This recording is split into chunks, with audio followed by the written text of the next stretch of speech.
Kotri side Bhittai colony गाढ़ो घोट ground में SUP ladies wing पारां साईं जीएम सैद नानी डॉक्टर दुरेश अवाज जी 28वीं वर्सी तकरीब मुनक़द थी गुज़रे, जंहिंजी सदारत एसयूपी अॻवान सैद ज़ैन शाह कई। वधीक ॾिसूं था सलीम खोसो जी हिन रिपोर्ट में।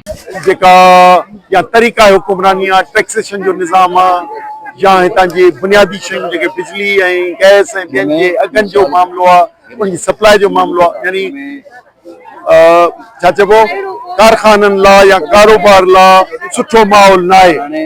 उनजे करे जेकर इंडस्ट्री ॿाहिरि हली वञे पई जंहिं नमूने सां, त मुंहिंजे ख़्याल में असां वटि गुरबत अञा वधीक थींदी। हींअर 45% ग़रीब आहिनि, पर पोइ सम्झ लॻे थो 75% ग़रीब थींदो। अॼु को प्रोग्राम असां पंहिंजे रहबर सिंध साईं जीएम सैद जी न्याणी डॉक्टर दुरेश अवाज जी 29 वर्सी ते कोटड़ीअ में मल्हाई, जेको असां हिकिड़ो पंहिंजो पैगाम बि ॾिनो इन वर्सीअ जे प्रोग्राम जे हवाले सां, त पंहिंजी न्याणियुनि खे पढ़ायो।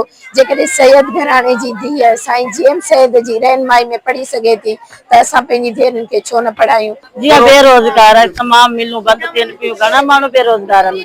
हिकिड़ो दिहाड़ीदार आहे, चाहे 500 दिहाड़ी आहे, पंहिंजे ॿार खे छा कराए, या पंहिंजे किरायो भरे, या पंहिंजी ॿारनि जी बीमारी जो इलाज कराए।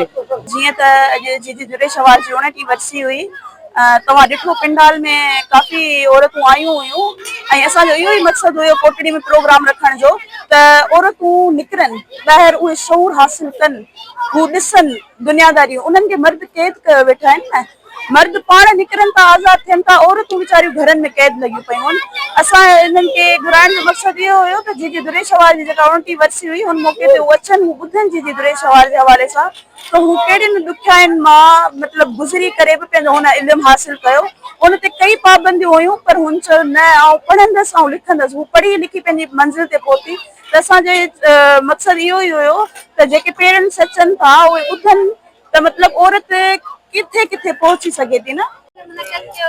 यास्मीन जे तरफां जीजी दुरेश अवाज जी 10th एनिवर्सरी हुई, जेको तव्हां सभिनि खे ख़बर आहे त उहा सिंध जी पहिरीं औरत हुई जे तइलीम जे मामले में एॾी ग्रोथ कई ऐं पीएचडी हासिल कई।